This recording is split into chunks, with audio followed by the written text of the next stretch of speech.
Welcome. Good morning. Thank you guys for attending. For those of you who don't know me, I'm Zoe Prince. I'm with Alliant Association Management, and we're excited to have you join us for today's educational webinar. It is my pleasure to introduce you to our guest speaker, Julianne Hennessy from Florida Paints, located right here in Fort Myers.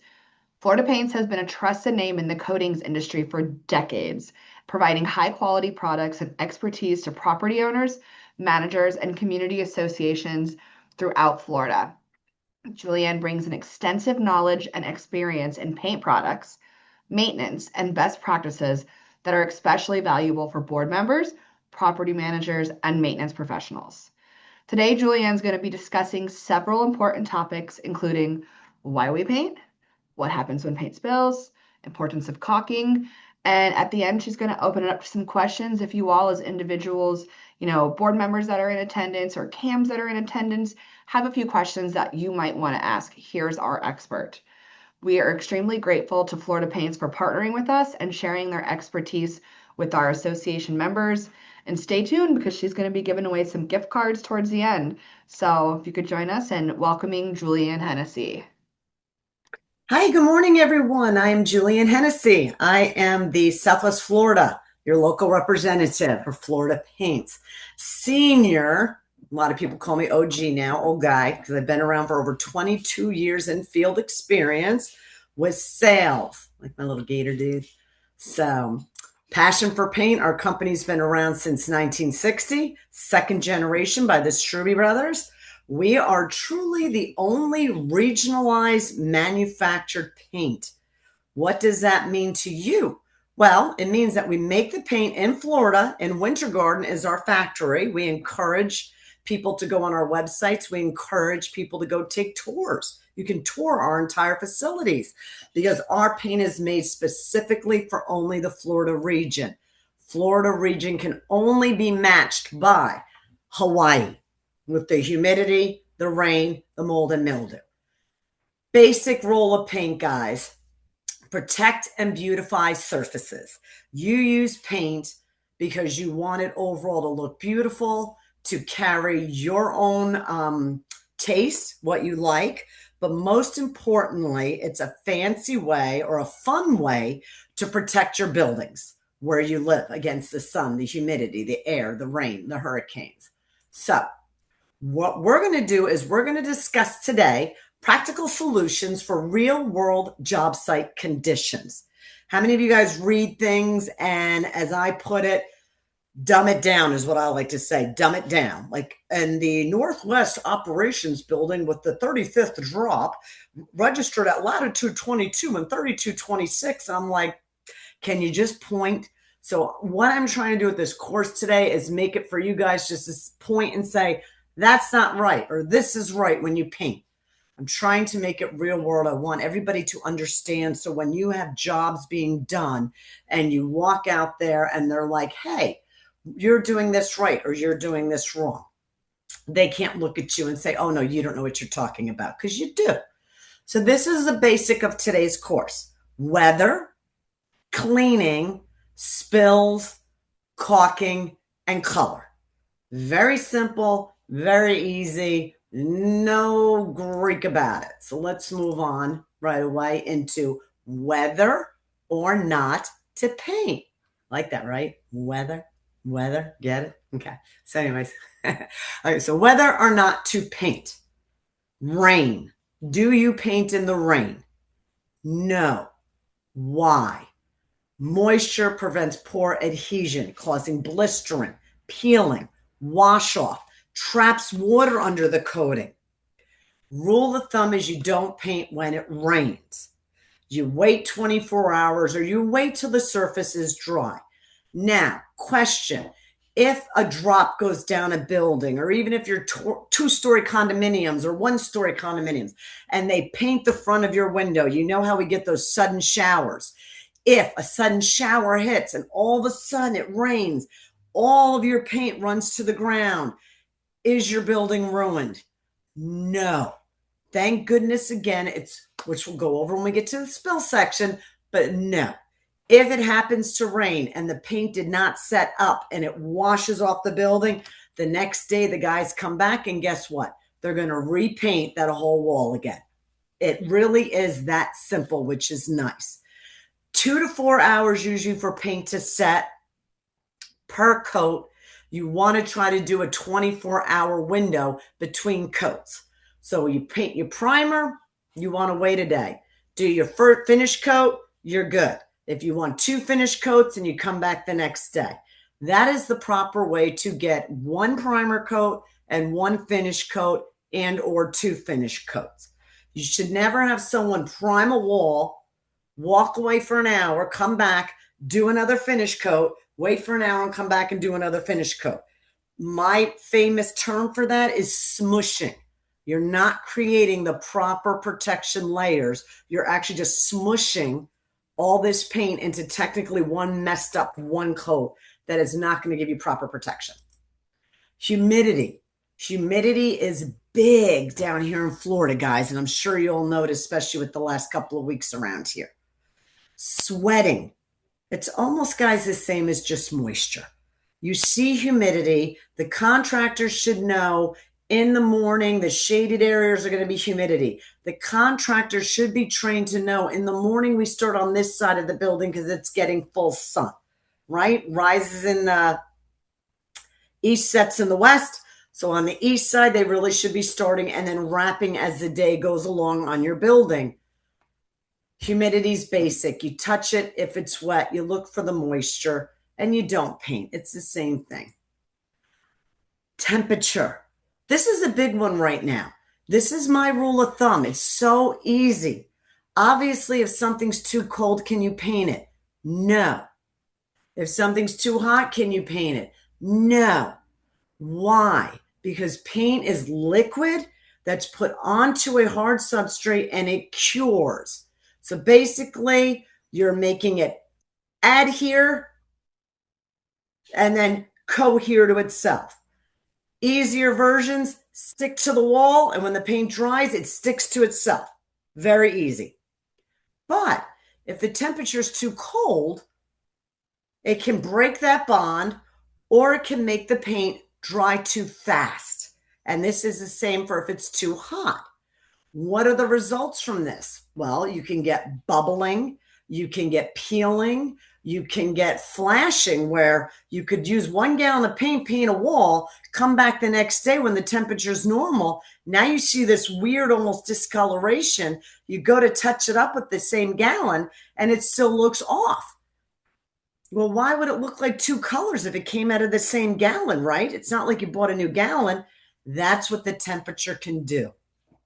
My favorite rule of thumb right now, and I just actually went through it on a job site, if you cannot touch it, because really it's about heat in Florida, if you put your hand on it and it's too hot to touch, then it is too hot to paint. You cannot paint it then. So you need to, again, figure out, how is the day going? How is it going from east to west? Follow the sun. Knowing when it's time to paint. Now in Florida, I mean, thank God we really don't have a Christmas, or well, not a Christmas, a winter time, which is lovely, but you have rainy season and you have certain opportunities to paint. Popular paint cycles are 7 to 10 years, depending on conditions. Be cautious of longer paint cycles. Guys, in the state of Florida, you constantly have rain, you have hurricanes, you have tropical depressions, you have salt in the air. It's not like being anywhere else. Trust in me when I tell you to go 7 to 10 years with paint cycles. Anything over that, it's not going to work. Reasons why it's not going to work is because when we get into color, when we get into aesthetics or the beauty, paint by nature will break down. That's what keeps me employed for over 22 years. But just because it's on the wall, anyone could say, oh, well, it's still on the wall, right? So that's your 15-year or your 12-year warranty. Yeah, but it's streaking or it's fading. Well, yeah, but if you read your warranty, that always includes normal wear and tear. Fade, because colorant is an additive. It's not the paint. So it's very important as board members, when you plan your cycles, you do a 7 to 10 year. Can you possibly get one extra year sometimes? Sure, you can. And that's when you actually just reach out to an expert, reach out to Florida Paints, or call me and say, Jewel, go take a look at this property and do a walk around it. I'll do a walk around it and I'll say, you know what? You guys are good. I usually like to say you're good for another rainy season. So I'll say, here's my card, put it on your refrigerator with a lovely little magnet, and call me next January. You can go through one more rainy season. If you need to be repainted, it's very important. If any representative from any paint manufacturer says, no, you have to repaint, well, they better show you why. So if I say you're good to go for another year, you're good to go. If I say, you know what, you really need to think about getting a repaint spec in the works and you need to paint, I'm going to give you a report or email you a report. And in that report, it's going to have pictures. And those pictures are going to show why you need to repaint now. It'll show cracks. It'll show chalking. It'll show water intrusion, mold and mildew, fade, unusual shifts, settling cracks. All that stuff will be included. If someone says you need to repaint and they don't show you why you need to repaint, then I would definitely say try to look for somebody else to evaluate your property so you get more of a, better answer. But just remember, painting is the most inexpensive way to protect your buildings too. So why would you want to push that button? Because the second you get structural damage, now you need engineers. Now you need structure. Now you need permits. Now you need things that cost a lot of money. And none of us want to pay that. So my favorite phrase, the 5 Ps. Proper planning prevents poor performance. Plan, plan, plan. I have planners, I have books, I have notes, I have Post-its. That's the important thing. So what did we just talk about? Start by walking the buildings. Look for cracks, loose, patched areas. Identify mildew, algae, heavy staining, chalking. Chalking is very important because you can get some light chalking, and that's okay because that could be just the colorant breaking down, because colorant, again, is an additive into paint. It's put in so it will start chalking and breaking down. But if you wipe your hand down and you pull it back, and I know a lot of you are very, very familiar with this, especially on railings sometimes, you wipe your hand and you pull it and it is white. Looks like you almost went down a chalkboard. That's a sign now that that's just pigment sitting on there and that your coating is breaking down and is not protecting. So let's go over and see what you do next then. Take steps. Cleaning is important. It's very important. Probably the most important. All of you as board members, as CAMs, as everything, you guys all know how to clean.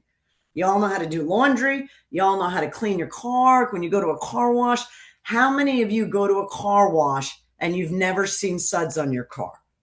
Or you've never smelt that cleaning agent? Well, if you ever see somebody out there and they're pressure washing your building and you don't smell that cleaning agent, is that a good sign or a bad sign? That's a bad sign. You don't want people just tapping into your reclaimed water, shooting down and making the obvious go away because they're doing pressure washing. Which, remember, do you want power washing or pressure washing? You want pressure washing when you're doing a repaint. In between maintenance cleaning, power washing. What's the difference? Pressure washing is a PSI higher of 1500. So basically it's a PSI, pounds per square inch of pressure coming out of the pressure washer, 1500 to over 2000, about 2300. That guarantees that you are removing any loose chalking, any dirt, any mold and mildews with the cleaning agent, and you are technically kind of damaging the coating a little bit. But that's okay because you're doing the repaint. So you want all of this stuff off the building. Now, in between, when you're doing maintenance, you want to power wash, which is a PSI, pounds per square inch, or pressure, less than 1500. This way now, all you're doing is just cleaning the building. You're not damaging the new coating. The obvious stuff should just rinse right off if you're doing a standard once a year or every 2 years, nice little power wash of the buildings to get rid of the cobwebs, get rid of the dirt, get rid of when we go through that pollen phase, if you just want to get that stuff off the building, because most buildings around here are textured. So it's important to keep your buildings clean. Allow proper dry time. Again, if you paint and things are wet, are you painting properly? No. Florida, I don't know about 2 days, but I would say usually, and I'm sure most of them practice proper painting techniques where your contractors come in and usually they'll tell you, we're going to spend the day just cleaning the buildings today, taping them off. And then the next day they usually come back and that's when they start the patching or the caulking or the applying of the sealers. So it's important. Key mistakes to avoid, which we just discussed. Using too much pressure. You don't want chunks of your building blowing off. However, you do want to clean the building, which means you do want to slightly put some pressure on that building. Do not skip mildew treatments, which is a bleach or muriatic acid. You can smell that. Make sure they rinse thoroughly. You have landscaping. You have all that stuff you want protected. So once they're done and you smell that, you want to see them come back around now with just the water and rinsing it. And then making sure everything is thoroughly dry before you start applying paint. Caulk. To caulk or not to caulk? That is the question, right? This is so weird that I don't see faces. But anyways, okay. Caulking is very important. Why is it important? Because sometimes people think, oh, you painted my buildings. I will have no water intrusion ever on my buildings. That is not true. It's very important that you protect, how we joke around, I say roof, windows, doors, and walls, and then you go to floors and pools, like pavers and pavement and pools. Caulking should be done every other cycle. It should be evaluated. Caulking is very important because if it is done properly and you see no signs of it breaking down, then you leave it alone. So you could have buildings built in the 80s and it's the 2026 now, but you've never had a window leak issue. You've never had caulking that looks bad or looks like it's pulled or separated. You've never had an issue with your caulking. Then, ladies and gentlemen, I will be the first to say, don't touch it then. But in Florida, sometimes you get a lot of settling and things shift and move. So it's important, again, that you get a professional to walk around, assess your buildings, and look at your caulking. Every 1 to 3 years is beautiful to review your caulking. Sometimes it might just need a little bridging, a little, I will never use the term band-aiding because that's a horrible term, but bridging means sometimes you just might have certain areas possibly didn't get enough caulk the first go, so it just needs to be caught up or bridged. But sometimes you will go around and you will have people that are saying, I'm getting water intrusion constantly on this window. I'm getting water intrusion constantly on these doors. Control joints, expansion joints you see are starting to get rust or fill with water. Water's going through. Those are usually 100% chance that your caulking is bad. So that's when you would do a full caulk detail. And I'm not going to lie, guys, it's not inexpensive, but it's worth it. Because what would you rank doing a full caulk on your building, say, every other to every 3 cycles? Well, if it's 7 years, let's just say we do it, let's say 10 year, you do a 10-year paint. So 1 to 3 years, well, you're talking every possibly 30 years. Every 30 years is when you might need to caulk. Versus you get water damage now in your building, down your whole building again. Now you got to call the insurance company. Now you got to call the engineer. Is the insurance going to pick it up or are they going to call it bad on you because you guys did not have these buildings properly painted, properly caulked and protected? So it's just something to think about because a lot of people get freaked out usually when they see the numbers when it comes to caulking, because properly to caulk, you remove the old and put in new. But the reality is it's so worth it. Couple of little pros and cons, some exceptions. Acrylic caulk is the best way to go. People do use, there are paintable silica caulks now. I know that you can buy certain caulks for windows. I know they insist on being silicone because of requirements with weatherproofing and putting windows on, but that's usually on the interior. On the exterior, when you do the beauty beads or standard, do the hybrids, but try to stay on the acrylic side, especially for us, which is residential. They are the easiest to use, the easiest to replace. If you have to use siliconized, make sure it says it is paintable siliconized. And if you're ever curious about what kind of caulk you have now, if you ever rip caulk out on your window and get a little lighter, light it and burn the caulk. If the caulk burns right away, it's acrylic caulk. It's water-based. If it kind of melts and gets funky, it's silicone caulk. So it's interesting to know. You want to be a caulk extraordinaire. All right, let's do paint spills and cleanups. I don't know about you guys, but I'm a slob. I spill everything every day. Let's address this. What happens if you acrylic water-based paint? This is the most common in Florida, especially when things went green. Everything went really towards acrylic and water-based paint, unless you're getting into industrial railings, lanais, things like that. Acrylic water-based paint. The best thing to do to clean it up is clean it up when it's wet. If you spill something in your landscaping, right away, pull the hose out, dilute it, dilute it, dilute it, dilute it. It can go in the grass. It's not going to hurt your grass. If you dilute it out, it will not damage it. Just let it bleed, bleed, bleed. Say some of your blades of grass still have white paint on it. Oh my goodness, what do? You're okay. Because in another week, your landscapers are going to come by. They're going to mow the lawn and they're going to cut that grass anyways. And the healthy grass, because you diluted it and got it all diluted out with water, the healthy grass will grow right behind it. Pavers, concrete, and driveways. Again, while it's wet, attack it right away when it's wet. You can use mild detergents, Simple Green, Dawn dish detergent. Why Simple Green? Why Dawn dish detergent? Because these products are environmentally friendly. Again, when you rinse it down into the grass, it's not going to damage your landscaping. Most importantly, it's not going to damage your own skin. You don't want to put something, I always tell somebody, think of paint, especially water-based paint, like your own skin.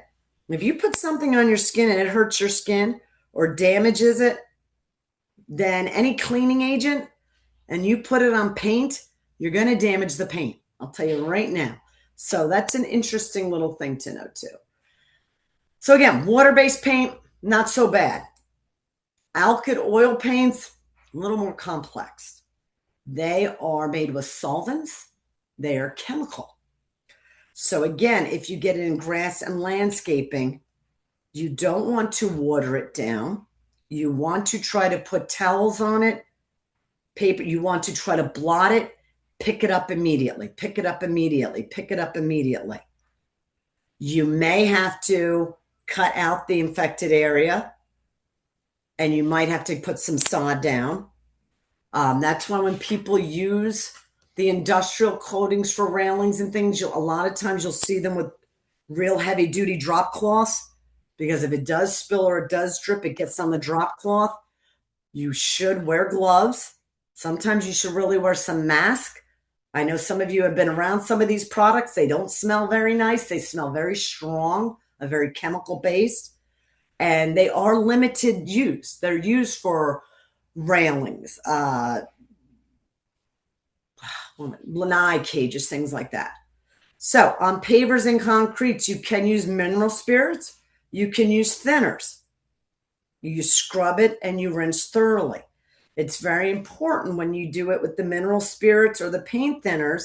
You really don't want that to get onto the grass or things like that. So if you can dilute it down or rinse it, try to get it into the street or keep it into one concentrated area. So if that one concentrated grass area dies, at least you're just cutting out that one section and replacing it with a piece of sod. So don't sit there and shoot it out on all ends, because then you're going to be replacing all the sod all the way up and down those walkways or driveways. If you get it on your skin, mineral oil, baby oil, olive oil, things like that, believe it or not, because solvent is solvent and oils are a natural solvent. That's why they're good for us. But again, you put the natural solvents will dilute that solvent and rub it off. Any loose you can pick, but once it's on there, a lot of times I'll tell people if you have a pumice stone, put the oil on you, get in the shower under and use that little pumice stone to lightly buff it off of you. But you want to get it off because a lot of times it'll burn. So, quick recap guide. Rain or wet surface, don't paint. Sweating walls, don't paint. Too hot, too cold, don't paint. Clean spills immediately. Use correct cleanup method. Water versus solvent. Water, Dawn dish detergent, simple green. Solvent, mineral spirits, paint thinner if it's on an object. If it's on you, you want to use like oils, baby oils, things like that. Caulk before painting, choosing the right caulk. Color change. My favorite, I hope it's your favorite too. Curb appeal equals resale value. The easiest way to make your anywhere you live go from the 1980s to 2026, baby. Change your colors. I love it. And we'll be more than happy to help you out. One of my specialties is doing color renditions and renderings. I developed a computerized program. My big pet peeve, be careful of AI. I had 2 people come up to me and say, you owe me paint. I said, why do I owe you paint? They go, well, here. And they emailed me this picture and said, I gave this to the painter. He painted it. It's the wrong color. That rendering did not come from me. She goes, oh no, you emailed me this rendering on Monday, but I took your rendering and then I put it into AI because I wanted to change the door color. This is what it came back. And so I gave it to the painter. But they failed to check the minor details. What were the minor details? Well, once they put it into AI, all the window frames that are bronze, AI decided to make white. So now this homeowner, first of all, thought the painter was painting their windows and painting them white, which wasn't happening. The color that she changed on the door was great, but when the AI spat out the color numbers and names, they were not accurate. They were wrong, and she didn't bother to double check it with the fan deck. So AI is fabulous. I love it, but you have to make sure that you check it. So I told her, ma'am, that doesn't have my logo on it and it doesn't have my name on it. I said, I cannot be responsible for if you take something I do and put it into AI, if it kicks something back out, you have to double check those color codes. And she looked at me and she was like, oh my goodness gracious. She goes, well, what do I do? And I said, is it just the door? She said it was just the door. I said, okay, go to our store. I'll give you a gallon of door paint 50% off. She was happy about that. Don't you guys get any ideas, okay? That was just me helping out and teaching. It was just a door. So, but anyways, curb appeal, update, a fresh update color scheme can make your home look newer, more attractive, directly impact resale value. Trends change over time. An older color combination can make a property feel very dated. Terracottas are out. Grays are slowly going out. The 50 shades of grays are over. What's coming in now? Cottage looks. Those soft blues, the soft beiges, the tans. Tonal, two-tone tans, two-tone. Blue is coming back. I'm sure you guys have noticed blues. I love the blues. So paint isn't just decorative. It's a protective barrier. It protects rain, UV, humidity, air. It's your first line of defense, guys. So it's very important to follow up. Follow up on fading and wear. Colors fade unevenly due to sun exposure. Dark colors, especially, can chalk, dull, or bleach out. So changing your color can help create a more uniform, refreshed look when the old finish is beyond simple touch-ups. But community and HOA updates. So I always say keep up with the Joneses. Many neighborhoods, HOAs are competing, I guess, against the newer communities.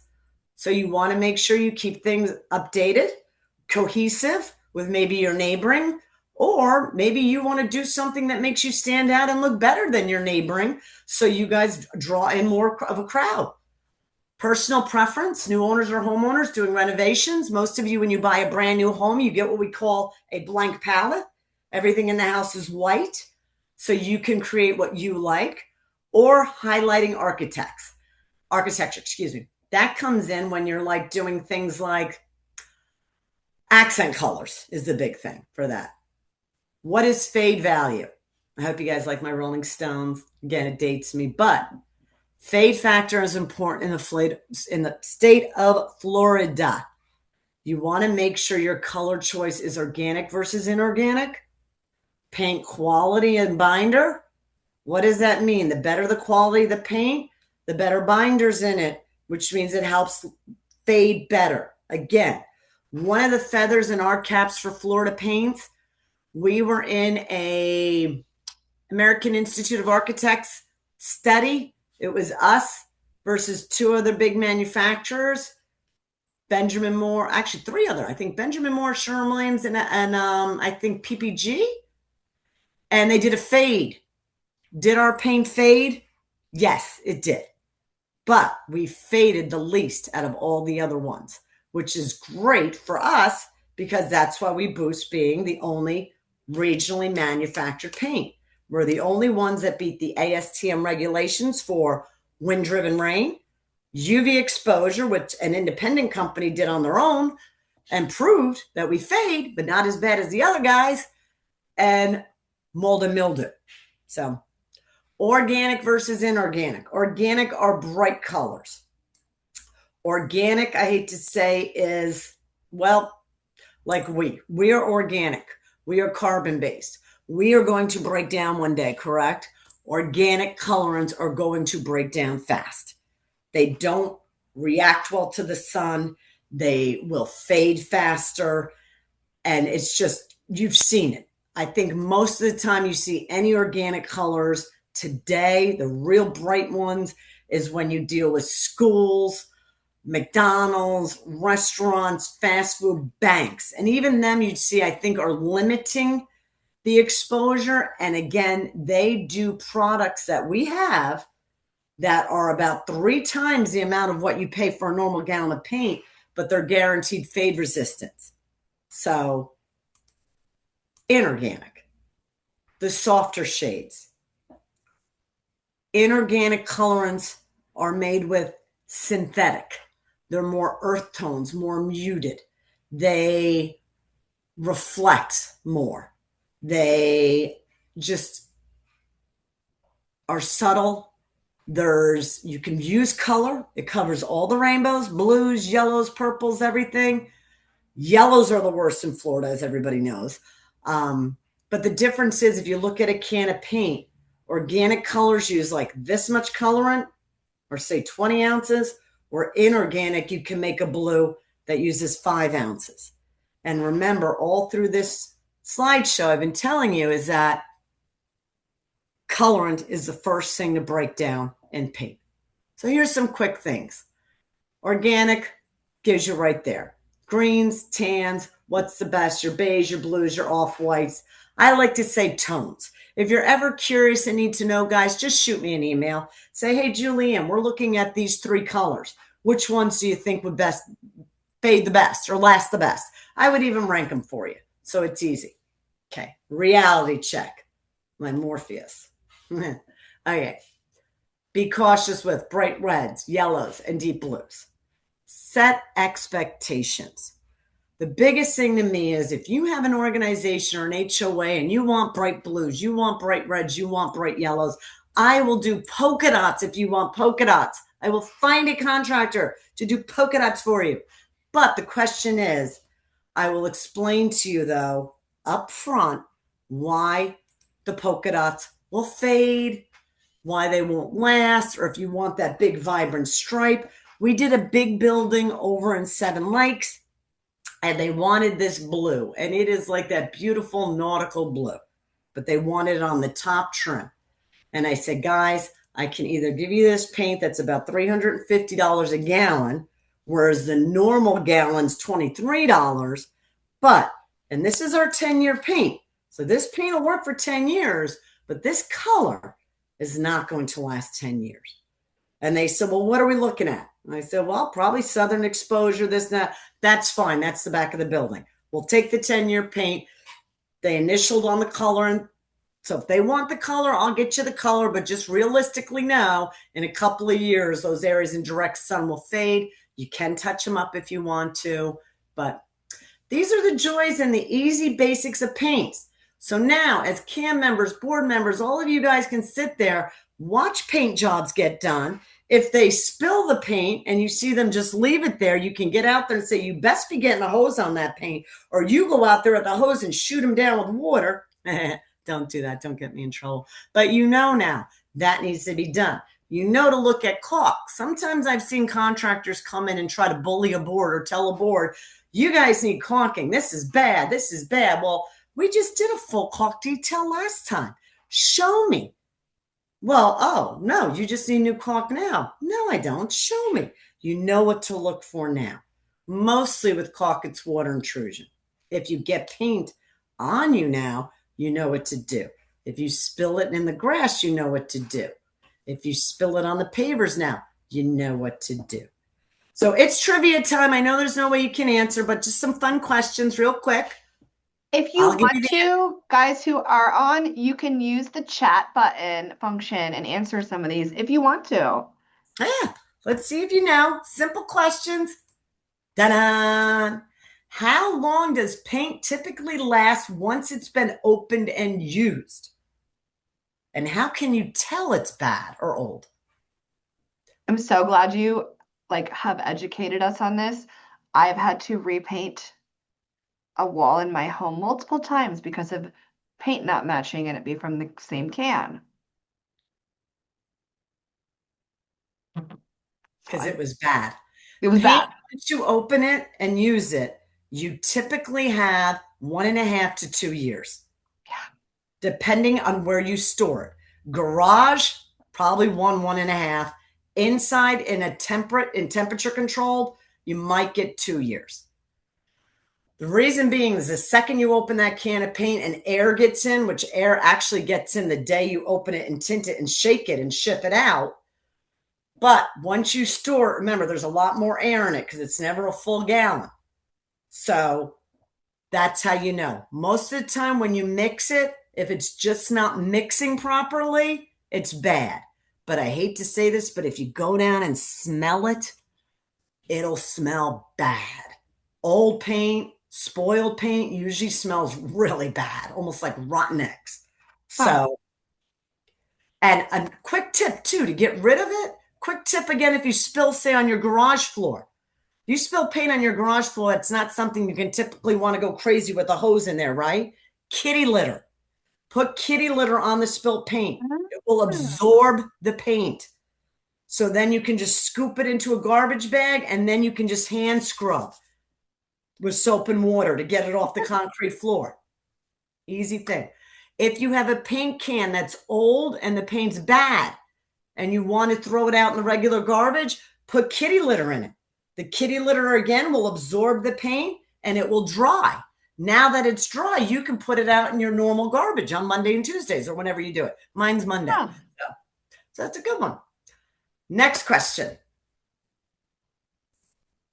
How do you know if a 5-gallon bucket of floor paint, which we really didn't discuss, this is like a trick question, is water-based or xylene solvent? I don't know. If you're with Alliant, if anybody's there from Alliant, you should know. I usually always I know. do I'm this. trying to remember this. I haven't done a paint project in a while. It's very easy. If it's a 5-gallon bucket, if it's water-based, it will always be Oh, plastic. yes. Always I'm like, plastic. If the other it's is metal. xylene or solvent, it has to be metal. Metal. That's right. It has to be metal because if it was solvent, it would melt right through the bucket. That's So right. that is, if you guys don't know and you have driveways and say you're like, oh God, Bob, the maintenance guy's gone, or Dan retired and moved back to Alaska, and you go into your storage shed and you're like, oh, there's the floor paint. You know, if it's a 5-gallon bucket and it's plastic, you know it's water-based. If it's metal, then you know, oh, we got to look at that and see if it's solvent. Now read the label because you know it's a solvent or xylene based. All right, next question. Which color will last longer? You've got a hot pink, a hot green, a hot red, and a hot orange. Anybody? Anybody? Not seeing anyone coming. Wait, let's see. Oh, Good point. It was funny. One of our board members here said, "Read the label." Ah, it's true. Okay, this is a trick question, and I'm glad nobody answered. All of those colors will fail. Hot pink is horrible. Hot green is horrible. Hot orange is horrible. And red, forget it. Kentucky Fried Chicken, you know, they do that bright red. They pay a lot of money for an extra, a third UV resistant clear coat that goes over it. They pay a lot of money, which we manufacture, of course. But, anyways, yes, so this was the trick question. I'm glad nobody zoned in. So, next question. What do these pictures represent? This is an easy one.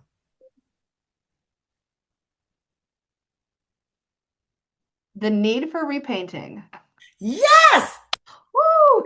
No, these are all standard symbols and signs and things that you should pay attention to when you're thinking, I'm starting to see this. I need to call Julianne from Florida Paints, have her do an assessment of my property and say, do I get one more rainy season or no? Very good. Last question. And you guys should know this. This is an easy one. Let's see who buzzes in first. What is the easiest way to know if a surface is too hot to paint? See if anyone puts it in the chat.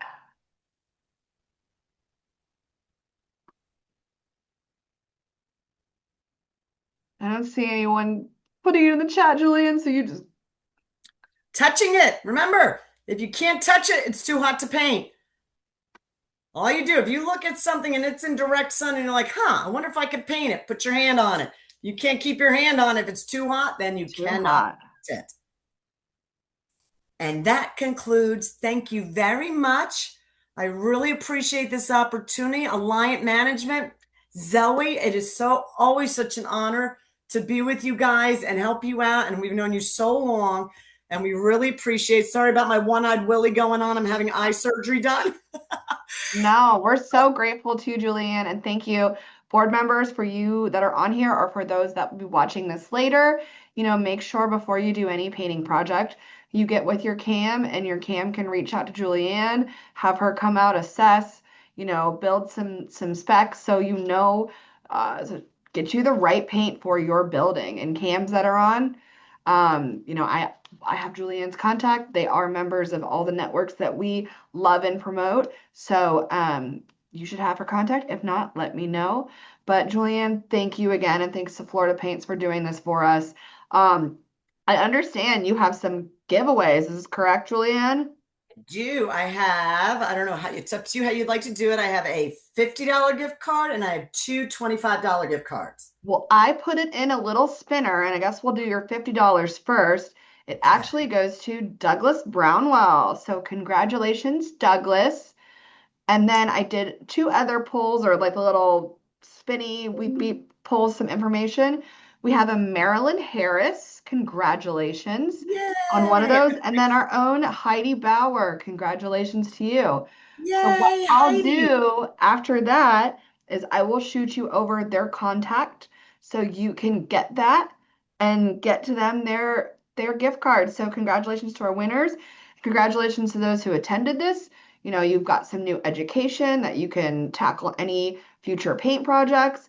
And for those who are watching this afterwards, hopefully you get some good information from this as well. So never feel free to reach out. There's no such thing as a stupid question. You can text me or email me. Even if you just have the slightest question about paint, I'll be more than happy to help you out. Awesome. Thank you, Julianne. Thank you all for joining. Thank you, Zoe.